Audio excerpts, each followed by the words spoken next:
آ رہا ہوں، تاجروں میں کمائی کا مہینہ نہیں ہوں، نئے کپڑے سلوانے کا مہینہ نہیں ہوں، میں اس لیے نہیں آ رہا ہوں کہ تم عیدی خریدی کے نام پر پورا مہینہ بازار میں نکال دو، میں صرف تمہیں بھوکا رکھنے کے لیے نہیں آ رہا ہوں، عبادتوں میں دکھاوا کرو اس لیے نہیں آ رہا ہوں، زکوٰۃ اور فطرے کے نام پر نام و نمود بٹورو اس لیے نہیں آ رہا ہوں، افطار پارٹی کے نام پر فضول خرچی کرو اس لیے نہیں آ رہا ہوں، عبادتوں میں دکھاوا کرو اس لیے نہیں آ رہا ہوں، میں اس لیے نہیں آ رہا ہوں کہ تم روزے رکھو اور پھر سارا دن سوئے رہو، روزہ رکھو اور فون سے چپک کر بیٹھ جاؤ، اس لیے نہیں آ رہا ہوں کہ افطاری کے موقع پر خوب پیٹ بھر کر کھاؤ اور عشاء اور تراویح کی نماز قضا کر کے خراٹے بھرو، میں تو آتا ہوں اپنے رب کی رحمتوں، برکتوں اور مغفرتوں کی سوغات لے کر، مگر تم اس کو حاصل کرنے کے بجائے تجارت کے حساب و کتاب میں لگ جاتے ہو، روزہ رکھ کر یوں سمجھتے ہو کہ میں نے تیر مار لیا، ارے میں تو سال بھر کے تمہارے گناہوں کو دھونے کے لیے اللہ کی طرف سے مغفرت کا پروانہ بن کر آتا ہوں، مگر تم روزہ رکھ کر بھی گناہوں سے باز نہیں آتے۔ نوجوانوں، ناجائز عشق رمضان سے پہلے بھی ناجائز اور اب بھی، مگر تم تو رمضان میں کچھ کام نہ ہونے کا بہانہ بنا کر سارا دن موبائل پر عشق بازی کرتے رہ جاتے ہو، پھر روزہ رکھ کر یہ گناہ کیسا؟ غلط ویڈیوز اور موسیقی سننا ہر وقت حرام، مگر یہاں تو روزے کی حالت میں یا تو سو کر یا پھر موبائل میں گزارا ہوتا ہے، میں اس لیے تو نہیں آیا، میں رحمان کی رحمت بن کر، غفار کی مغفرت بن کر آیا تھا، مگر تم نے تو میری رتی برابر میزبانی نہیں کرتے، اور جو کرتے ہیں میں قربان جاؤں ان پر، میرا ایک دن نہیں گزرتا ہے اور وہ افسوس کرتے رہ جاتے ہیں کہ ایک دن گزر گیا، اور پھر رات دن قرآن کی تلاوت سے، تسبیح اور نمازوں سے، دعاؤں اور التجاؤں سے اپنے رب کو منانے کی کوشش کرتے ہیں، ہر پل وہ اپنے خالق سے اپنے گناہوں کی شکایت کرتے ہیں اور رحمتیں لوٹتے ہیں، برکتیں حاصل کرتے ہیں، مغفرت کے پروانے اپنے نام کر لیتے ہیں، میں آتا بھی اسی لیے ہوں، تم بھول مت جانا، میں جب تمہارے آنگن میں قدم رکھوں گا تو میرا ہر لمحہ ہزاروں لمحوں سے بہتر ہے، کیونکہ میں ایسا مہینہ جس میں ہر لمحہ اللہ کی رحمت برستی ہے،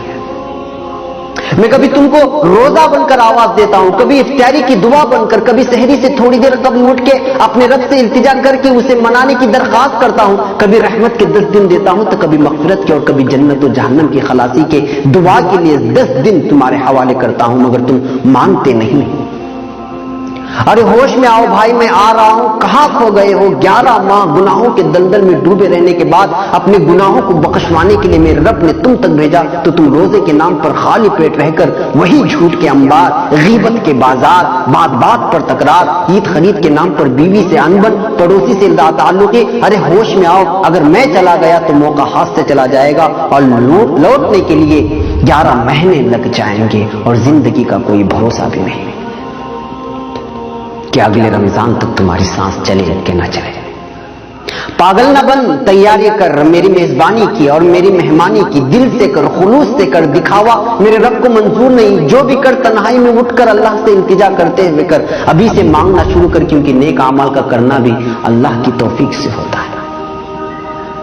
میری میزبانی کا مطلب یہ نہیں کہ گھر میں کھجور اور افطاری اور سحری کا راشن جمع کر لے،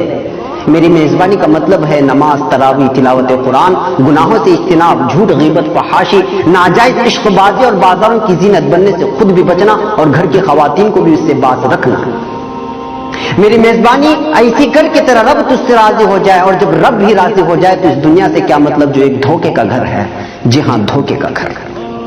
اور ہاں، میری راتوں کو یوں ہی غفلت میں سو کر برباد مت کرنا، اللہ سے اپنا دکھڑا سنانا، برما میں کیا ہوا، فلسطین میں کیا ہوا اور ہو رہا ہے، افغانستان، عراق و شام اور دیگر مسلم ممالک میں جو ظلم ہو رہا ہے، کیا کیا جا رہا ہے، اس کا دکھڑا سنانا اپنے رب سے، بیتے سالوں میں اپنوں اور غیروں نے ہم سے جو برتاؤ کیا اس کی شکایت کرنا اپنے رب سے، وہ سننے والا ہے، سب کے سننے والا ہے، وہ جو سب سے رحیم، سب سے کریم اور تم سے سب سے زیادہ محبت کرنے والا ہے۔ تمہارا دکھڑا سن لیا تو پھر بیڑا پار ہے، نہیں سنا تو پھر ثواب کہیں نہیں گیا۔ سبسکرائب کیجئے ہمارے چینل اور دبائیے بیل کا آئیکن تاکہ آپ کو ریگولر نوٹیفیکیشن اپڈیٹس مل سکے۔